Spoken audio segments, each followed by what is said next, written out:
get used to it. Okay, what's the topic? What do you want to talk about? Uh, hmm. I don't know. What do you want to talk about? I don't know. So, I mean, I don't really know what we could say about it, but I, for like the fourth time, am reworking my large-scale ship combat for Double Alt. Why? So, I think I've gotten a version that maintains a level of strategic depth that I want, but doesn't like overbear the bookkeeping and all of the management and stuff. Are you still sticking with kind of being like FTL in a little bit? So the individual ship combat stays the same. So like what you as players will have to deal with going forward is more or less the same, and that won't change. But after about like 6 or 7 ships to keep track of, that becomes an overbearing level of detail. So it is now a so the reason I started on it was because I was thinking about that mod that I'd started for Twilight Imperium, where you are each one of the factions of that setting, rather than one of the ones that come with the game. And I was like, well, I have to rethink how each of the ships function because we don't have exact analogs to, say, a dreadnought and a destroyer in my setting. So, um, I started working on that and thinking, well, I kind of want combat to be a little more minute in scale than it is in Twilight Imperium. Because the point of the minimal combat in Twilight Imperium is that you are Palpatine, you're not Thrawn.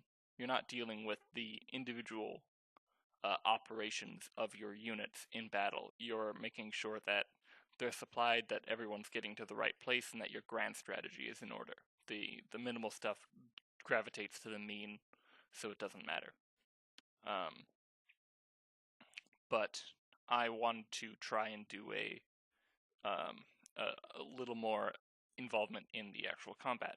Um, got me thinking about jumping to an individual map, and at the same time as I was thinking about this mod on and off, I started playing Fire Emblem Awakening again, and I thought, hey, having a kind of pretty simple RPG type mechanic like that with um, a kind of rock paper scissors uh, weapon system in addition to units having particular strengths and weaknesses in the way that that game works might work for space combat.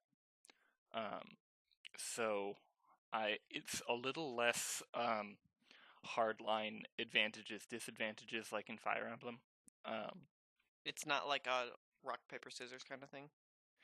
It is, but it's a little more subtle about it. It's not like, so in Fire Emblem, if you have an axe and the enemy has a lance, they lose attack power and chance to hit and crit chance, and you gain all of those just because you have an axe and they have a lance.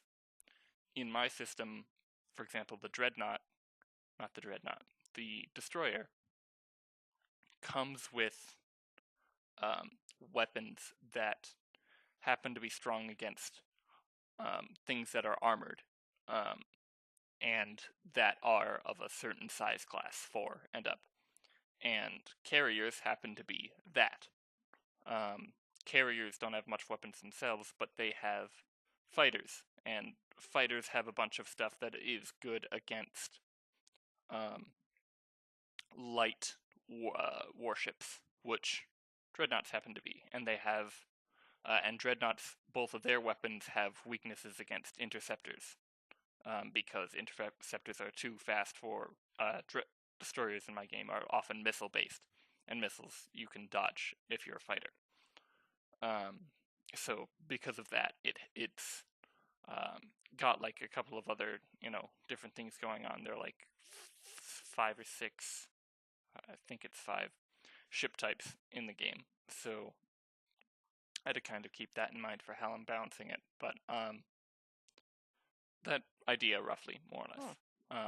And then cruisers are the middle ground, where they're not the middle ground, but the third link in the rock paper scissors chain, where destroyers have weapons that are strong against armored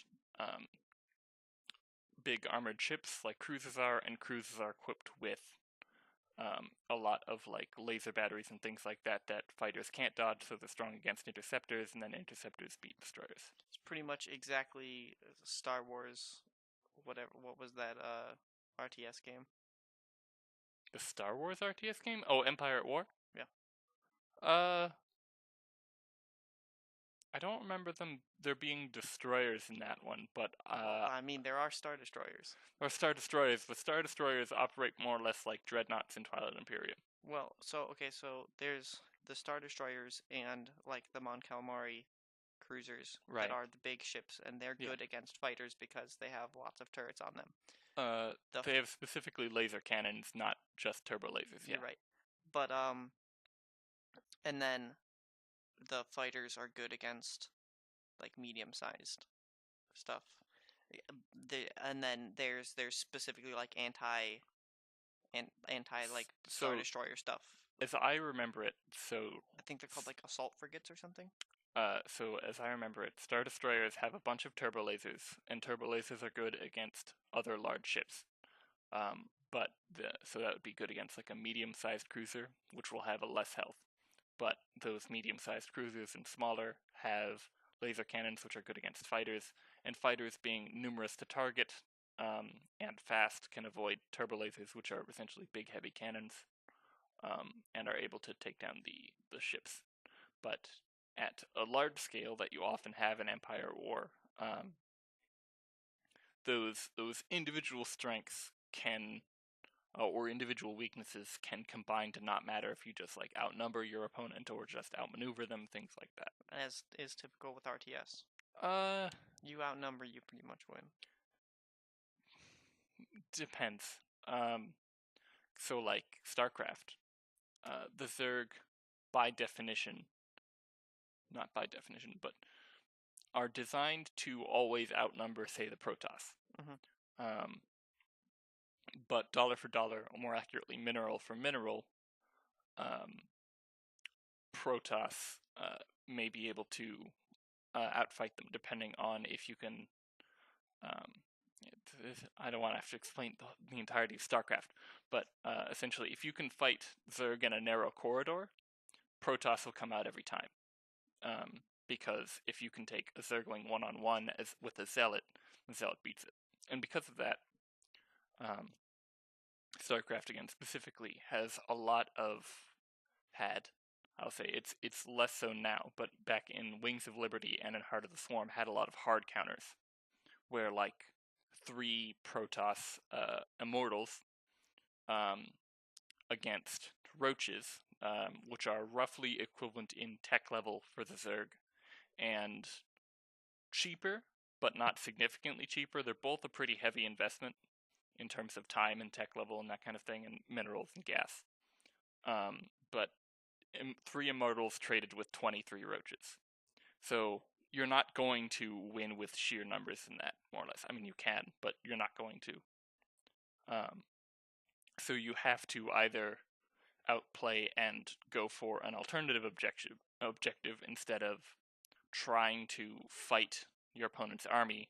You swing around, try to outspeed them, go kill their economy or something like that, or just feint their army out of place so that they can't harass you, whatever.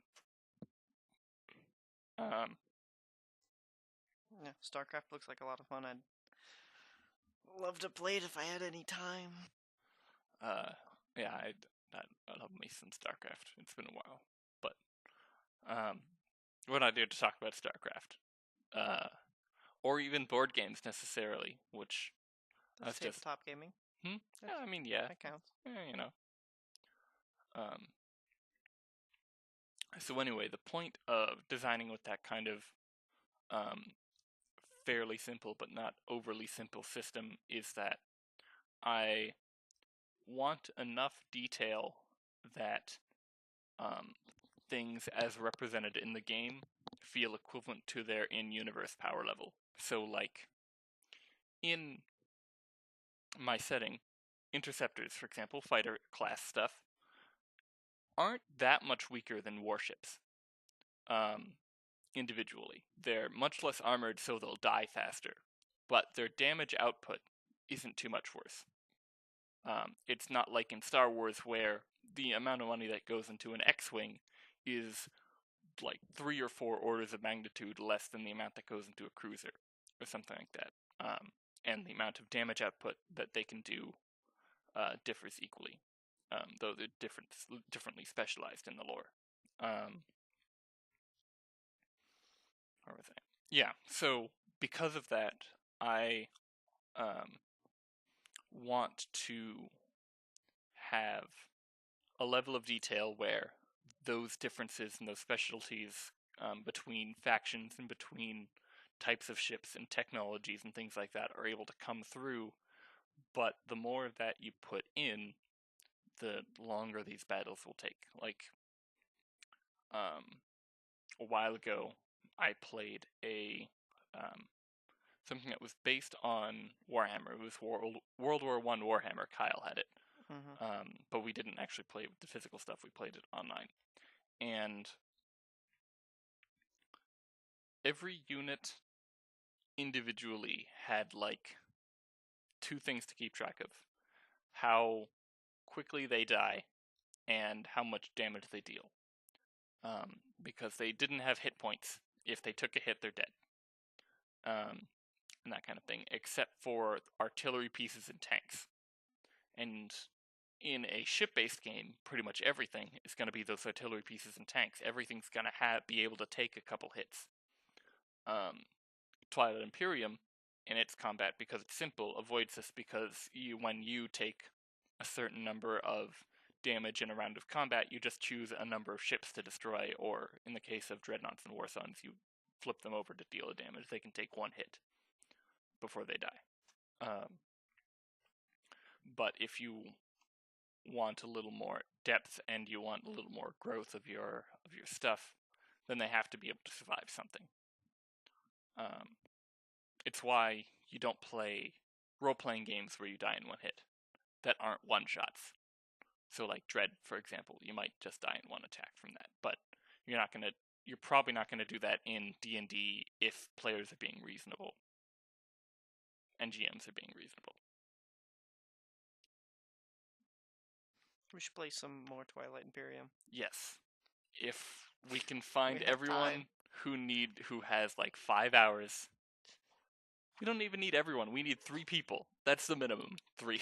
You'd have to like get me from Yeah. work, and we'd have to start playing in the car. Right. If I had enough time to play 1 game. So the other thing we could do that would save us some time is pre-generate the world map randomly. So generation of the map, I find, is an exciting game mechanic, and I think it's a smart one, and it's pretty cool. But it takes a long time, and it can screw people over if you get bad draws. Yeah, doesn't have each player places a tile? Yeah. It's a map of, I think, something like 30 or 20, 25, something like that. Hexagonal tiles. There's one that's always in the center, and then the rest are randomly dealt out, and then everyone takes a turn placing 1 tile around the first ring, then the second ring, then the third ring. And this allows you to, if you have like bad tiles, like empty space, for example, you don't get anything from empty space. You place that near an opponent, they have fewer resources available to them near them. And that means that they are either crippled from the outset or forced to overextend and therefore make early enemies, or maybe to turn their attention away from you and to someone else or something like that. So those things allow it to mean that it's a cool mechanic, but it does take a long time. And it also results in people, like if people have not played in a long time and they need to remember the rules, then they ask, well, what do these red numbers on the planets mean? Or things like that.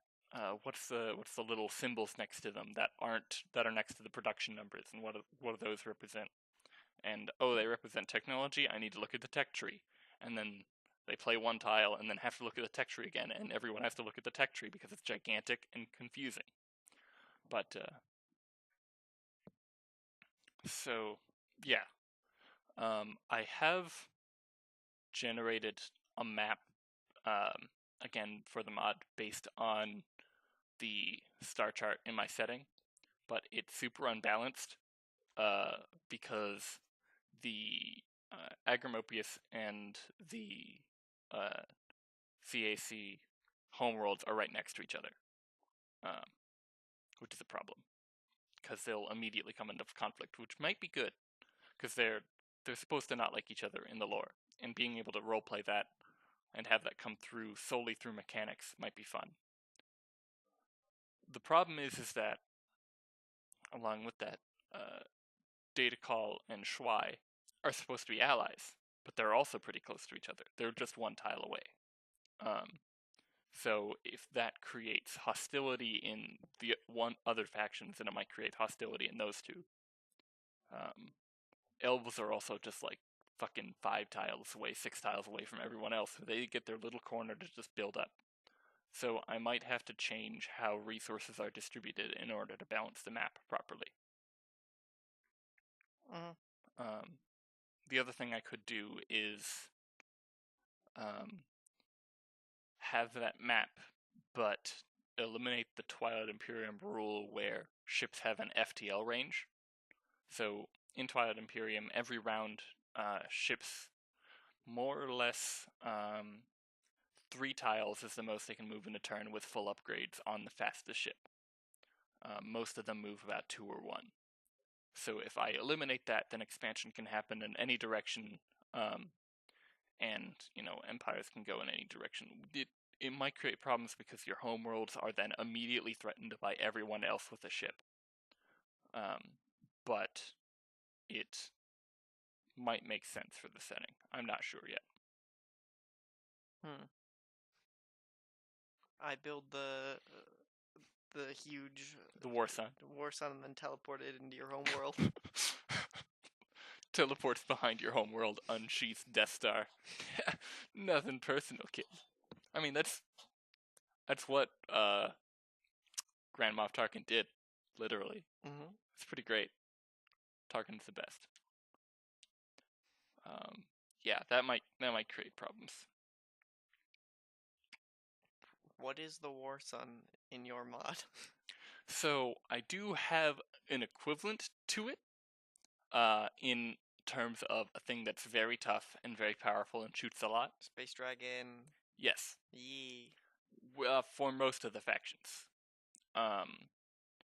One of them has something that's not a super weapon, but I can't explain what it is because that would be spoilers. I guarantee you haven't seen it, you couldn't guess it. One of them is the big moon-sized the energy slug. You know they were cephalid. No. What was Sluggoth. It called? No, not the Sluggoth. The thing that they worship. The Dendalid? Yeah. Oh. There you go. Right. It's a bad War Sun. The Dendalids are the space dragons. This changes everything. Yeah. That one was already knocked out and dying. So that's why it was kind of a pushover. Yeah. My character was there for that. Yeah. This is my current character. Yeah, I had so many characters. You powered up the laser, I think. Or was that someone else? That was Cyrus. Was that Cyrus? Oh, that's right. Oh, God. So, in case you're posting this, I feel like I should explain some context. That's actually got a lot of context. So, in my setting, kind of like Warhammer, magic comes with risk. Whenever you cast spells under duress or in an unusually short time period or in certain regions, then you can incur a risk of mutation. There's a mutation chamber and there's a table and there's a chart and for how much like different mutations and your mutation level and all that shit. Doesn't matter. The point is that um, one of the things that affects it is the level of subarcane in the area, which is essentially the magical field in the area, kind of like ley lines or things like that. So the subarcane readings were very high in that area, not because I wanted casters to like get fucked, but because there is a significant like lore reason for that, relating to the fact that you are close to a Dendolid, which is like a super powerful magic dragon. You know, they kind of do that. So he knew that, given that he asked, or you asked, one of them. I was like, and the Dendolid, they didn't know it was a Dendolid. You just saw a giant laser shooting down towards the core. And you're like, hey, Cyrus was like, hey, I'm going to use my magic to power up that laser. I'm like, okay, cool. He did. It, like, changed colors from, like, red to blue. The beam got thicker. And it kicked up the heat in the room, and then he, like, had, like, 3 mutation checks. I believe it was 3. I think he succeeded on 1, and then mutated twice for the others. Back before the lame rules, when I had a 1 in a 1 million chance to mutate in normal subarcane. Magic focus. Oh, Plus yeah. magic focus. No, it was 1 in 1,000. And it was 1 in 1,000 over 100. No, it wasn't. I forgot. Also, that would be 100,000. It was 1 over 1,000 over 1,000. It was not. It was. It was not. I'm trying to remember. I don't remember what it's from. One of them was the arcane focus. Yeah. Yes. So, the mistake I made was that the arcane focus would essentially give you advantage on mutation checks, and your mutation checks get gradually harder as you fail them. But your first one is a 1 in 10 every time. You only have a 1 in 10 to mutate for your first spell under the old rules. So if you get advantage on that, then it's only a 1 in 100. If you get like double advantage on that, which maybe your focus gave you that or something like that, then you get a 1 in 1,000. Obviously, you need all 3 to come up as your 1 in 10. So the new rules just have arcane focuses. Well, I'd have to explain the whole new mutation rule set. It's kind of weird. So every spell has a strain modifier, where like you gain a certain number of points for just the raw level of what the spell is, and then that will go up or down based on the situation, based on any arcane focuses you have, based on your skill level of this particular type of magic, things like that. And that can get you multiple levels of mutation, or that can give you no chance for mutation if it's very easy or you're well prepared. So that's the short of it.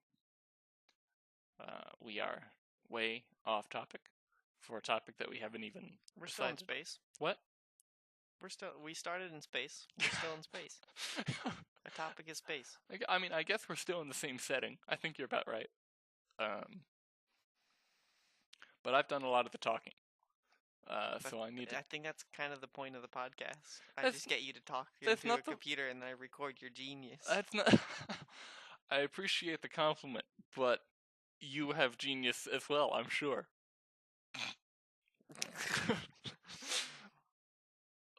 About what? Talking about games. So, what's currently going on in Double O? What's currently going on in Double O? Oh yeah, you guys are going to the Goblin World. Well, my character doesn't know anything about that. I'm worried about how my character's about to die. I took 1 mutation. Your character had 1 mutation. Okay, so it's a D10 based system. And so the first mutation is you roll a 10, then you mutate, right? And for your second mutation, you roll a 2 or like a 9 or a 10, essentially. Then you mutate. A third mutation, 8, 9, or 10, and you mutate, etc. It gets 10% easier to mutate as you go on. And Maya's character is freaking out about having one mutation, so now it's 20% instead of 10%. Which, granted, double the chance to mutate, but you got a long way to go, my dude. I'm a caster that's afraid of magic. It's the perfect character. It's a great character. And now that I've suffered the effects of a mutation, nope, no more casting magic.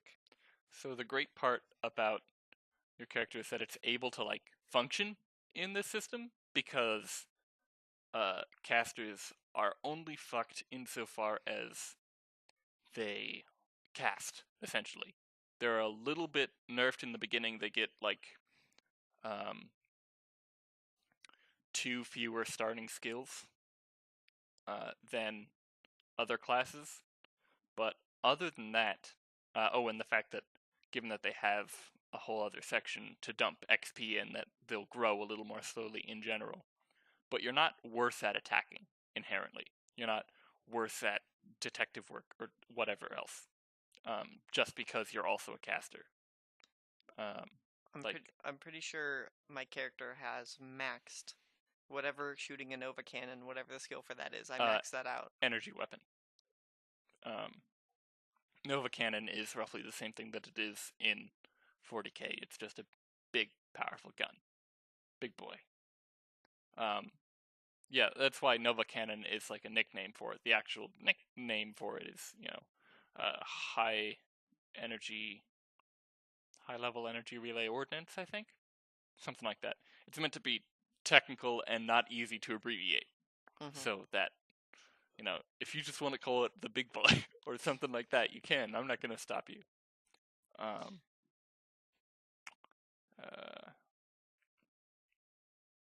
Yeah. The summer sucks. Why? Everybody's working. Yeah. Speaking of, Manny's available on Sunday. Are you available on Sunday? I don't know. Because my work doesn't print out the schedules anymore because people were getting bitchy about who got hours and who didn't. So now it's only available on 9. And my password doesn't work. I asked them to help me reset it. And since we were closing, they were like, yeah, go home, we'll do it tomorrow. And then we didn't do it tomorrow. And I asked them again. And then I called in the next day because I was off that day. And they didn't give me anything. They just gave me the next 2 weeks of schedule. That was 2 weeks ago. It's really good. Since I leave at 4 tomorrow, I'll be able to ask them. It won't be like keeping anybody later than usual. It should be fine. So yeah, I'll be able to find out about Sunday. But that doesn't matter because Vi's still gonna be working, probably. Oh. Heck.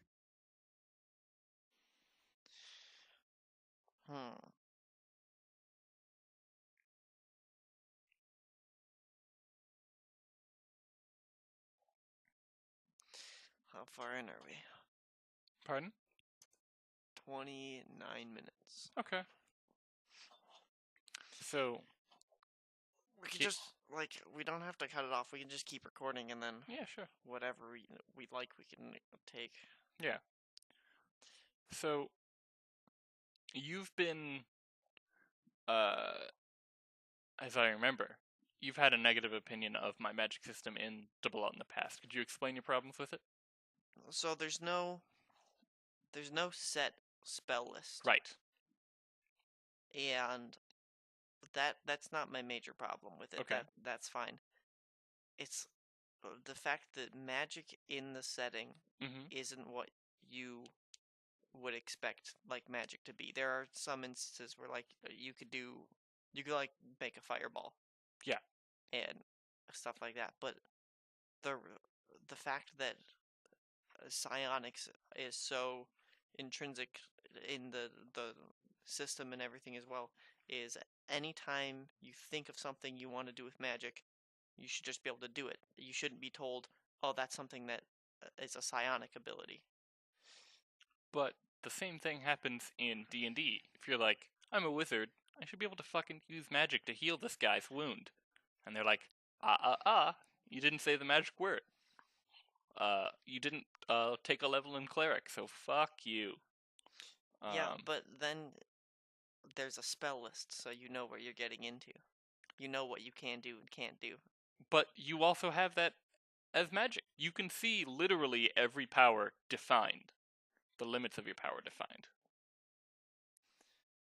And if you want the short version, then you can understand that being the yeast of thoughts and minds is the realm of psionics.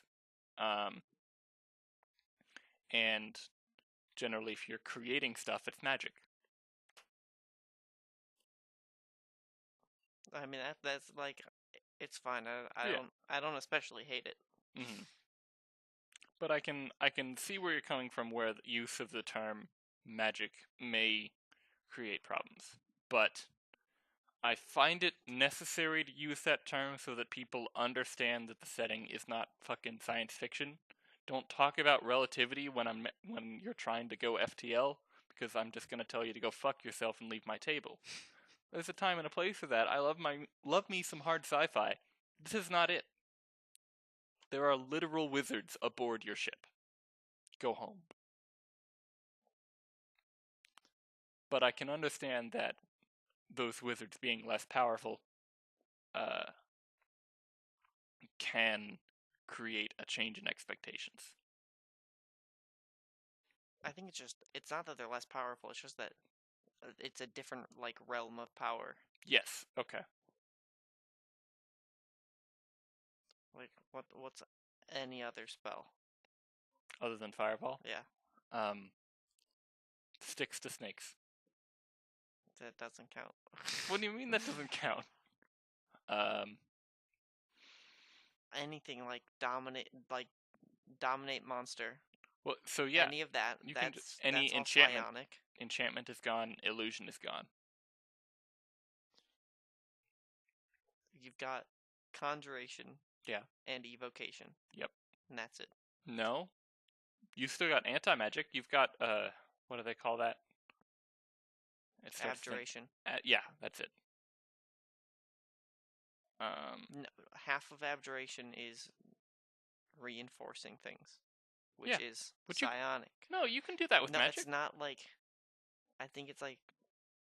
It's more like holding it together with an invisible force, as opposed to making a cage and attaching the cage to whatever you're trying to do to reinforce it. You can do both of those things with magic.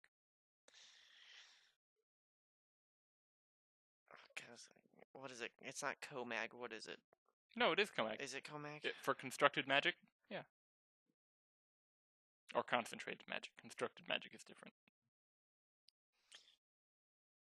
I like that concept. That's interesting. I'd be able to think if it wasn't right after work and I've been writing code all day. That makes sense. One thing I do think might be wonky with how I do the difference between magic and psionics is that I have a little bit of divination stuff, and I believe it's under psionics, but that feels a little too, like, occult to not be magic. But on the other hand, most of the divination stuff is connected to communicating with, like, aliens and that kind of thing. Nobody gives a fuck about divination. Why? No. The problem is that no one invests in it because everyone thinks, the GM won't give me hints. No one tries it, so no one knows. I mean, the thing is that if, like, Vi did it, and you did it, you would get very different results. Because she can't solve a puzzle to save her life, but thinks herself very able to. You understand how my setting works, and how my riddles work for the most part. So you would be able to crack it in like a second. Either that, or you would entirely misinterpret it. Which I can only think of like 2 major plot points in my setting that you have largely misinterpreted. or Space misunderstood. dragons. Not space dragons. There's not enough information out there for you to make the proper conjecture there. But there are 2 pieces of information that you have enough facts for and have come to the wrong conclusion about. I have them all written down. They're Right. They're right there. Right. It's something to do with the sign. So the signs have been intentionally pretty vague, and I've not expected you to be able to do that. It's that the Sluggoths are chill, isn't it? Because we're constantly hanging out with the Sluggoths. Like they don't know they're evil. Hold on. Professionalism. So the thing you have also kind of misjudged the Sluggoth, but that's not what I'm thinking of. I'm thinking of like much broader lore implications.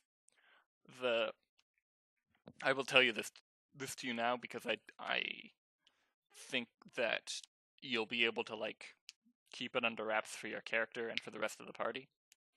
That the slugs aren't a cohesive empire. Each basic slug outpost is its own thing, which is why they didn't have a lot of ships to defend themselves on the moon that you were dealing with, and that's why they had to build a warp gate, is because they're like, we no longer have communication with the other slugs. We need it because the elves are fucking butt-fucking us. I mean, but we haven't, like, been told that. No, I know that. Yeah, that's what I'm saying, is that you shouldn't have been. I didn't expect you to. I wouldn't have classified that as something you had all the information for. Also, how can I misjudge the slugs when my first slug that I met was Mr. Quayloth? Quayloth is Bay. You're right about that. Yeah. One of the things is intentionally meant to throw you off. It's about the timeline. With Future Fantasy Fallen? No. Not exactly.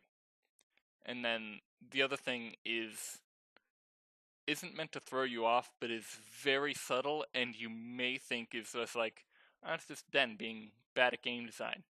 But no, it's Ben being good at game design. The rest of it may be bad, but, but I can't say much more than that. I'm gonna go home, I'm gonna study my notes, I'm gonna go, there it is. Hey, if you find it, I'll give you some XP or something, I don't know. Is it PlayStation 17? That's it, isn't it? I got it. It's Despacito 2.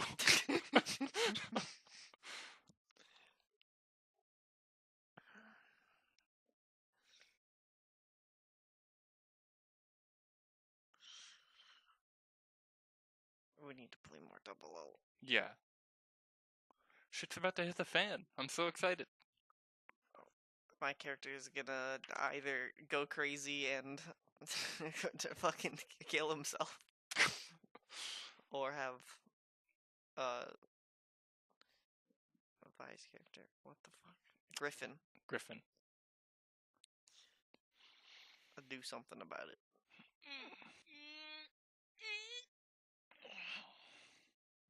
So how has your week been?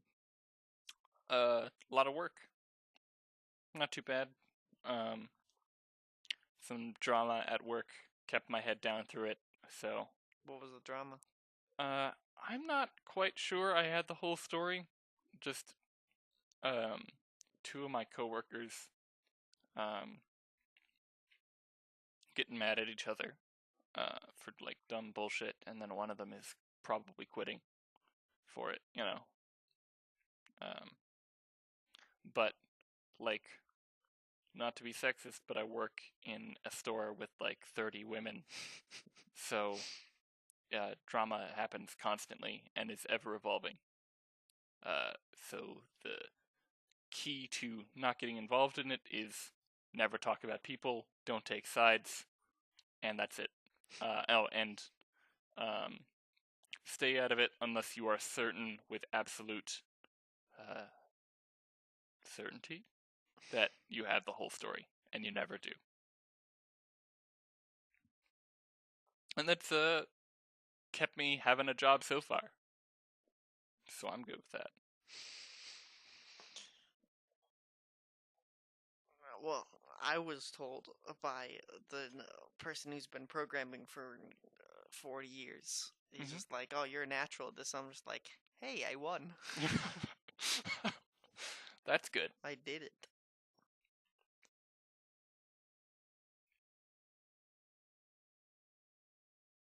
So they started to implement your solution to the thing?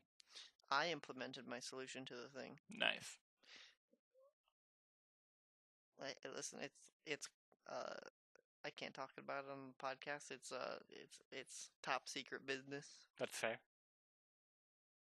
Who knows when the terrorists what they're gonna do when they get a hold of the poop. That's true. It's seriously the number 2 target. The number 2 target. Right. Appropriately. The number 2 target. It's stupid. Number 1's got to be the power grid, right? Yeah, it's okay. the power plant. Yeah.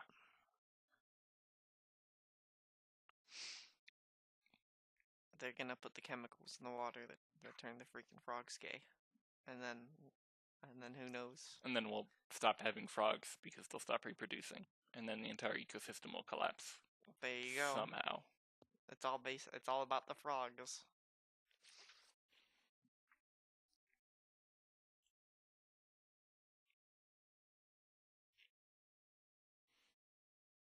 And then I went in tunnels. That was fun. Everything's connected by tunnels. Okay. RIT is kind of like that. Like super tunnels, everywhere to everything. Because you can get super lost in these. Yes, I can get lost in the tunnels up there, but academic side and dorm side are separate. They don't have a connection, but everything else does within those 2 sections. That's pretty cool.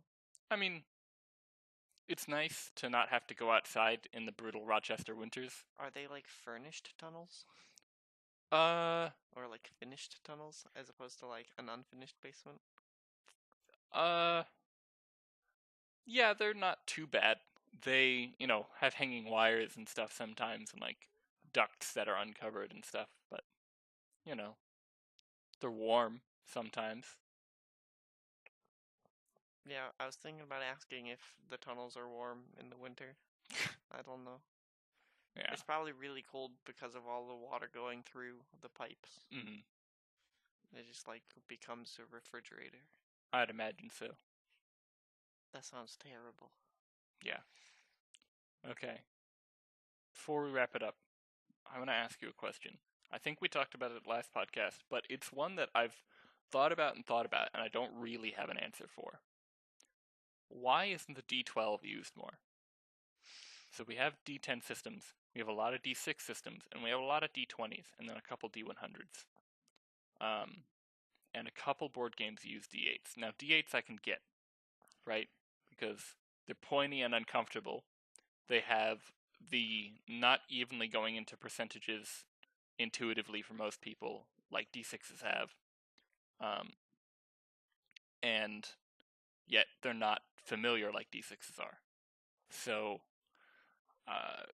I can understand why they're not used. But D12s are just the same things that D6s have, except they're more comfortable to roll, and they're high numbers. So why aren't they used in the same way that D10s are?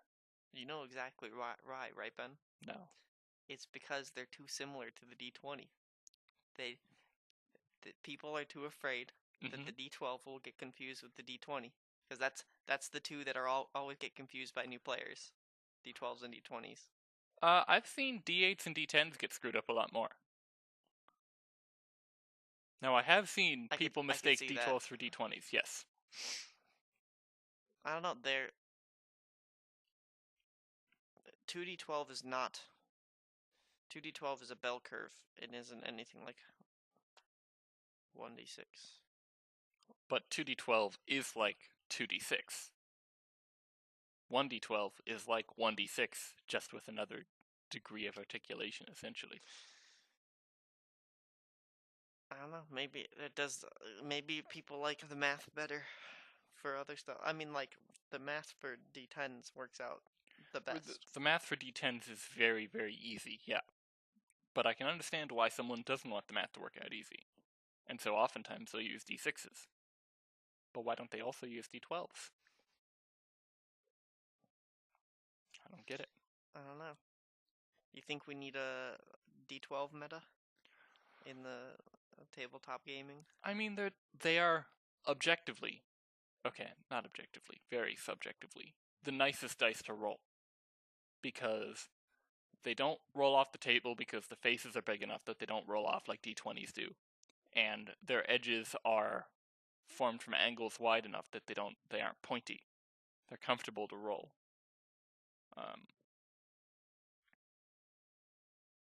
Yeah, why not? Also, if you wanted to have like a dungeon world or like a world of darkness kind of thing where like 10, 11, and 12 were like good results and then everything else was a bad result, it's very intuitive because you just look for the ones that have a 1 in front. It's very quick to get, your level of success or your critical or whatever you want it to be. But the problem is that, thinking about this, I've created like 4 or 5 systems now, including the ones that I've like scrapped partway through. And I've never even tried to do the D12, and I didn't really know why. It never really just feels right. It's like, I'm gonna make a D12 system. I'm gonna make no money. I mean, you're not gonna make money anyway. Oh, well, yeah. Now, here's the real question. Here's the deal. We're gonna get deep into it. Yeah. Right at the end here. Yep. You ready? Yep. So, main game 1. Mm-hmm. In the first dungeon. Yeah. The one with... no, it wasn't the first dungeon. It was the one where we spiral staircase down with structures into it, and there was magical darkness. Yeah. And I put a structure just inside. Yeah. The darkness. Mm-hmm. And it didn't like clear the darkness. Right. Or like it didn't like you couldn't like see into the cube. You could or you couldn't see into the cube? From what I remember, you said I couldn't. Okay. Why not? Because the cube is clear anyway. Why would you be able to see into it? It's a box. Yeah. So say we had a glass box. Yeah. And we had... If you put a glass box in a dark room, it's still dark. Yeah, but if it's adjacent to a light room, it lets light in. But it's magical darkness. It doesn't let light in anyway. It's a magical box. It's a magical box. It's better magical box. No, but like the darkness doesn't let light in anyway. It stops in a hard line. It doesn't like cast a shadow. Well, that's why I'm saying the high magic of the structure box. Mm-hmm. You should be able to see the inside of the box and the magical darkness on all of the walls. Maybe you should have talked to your double alt character in the future, gotten the rune for light, and then made a light box. The problem is my double alt character doesn't know structure. And is too scared of the sign. Yes. I would have gotten it. I believe you. I might have... You would have said "yif" like a lot of times to bother me. So I wanted to preempt that. I need to write this down now. Well, we have discussed double alt not in detail. Not in detail. Somewhat. Yeah. Very vaguely. Mm-hmm. Not very vaguely. I got pretty specific about some game mechanics. I feel like if you had never seen double alt, it'd be pretty hard to piece together all the conversation at the beginning. Absolutely. We may have to just like straight up re-record this podcast. Using the same like topic. We could. I don't know. Okay. But we should probably break so I can get dinner for my grandma. You need food? Okay. Yep. I'm just gonna stop it. Have a good night, guys.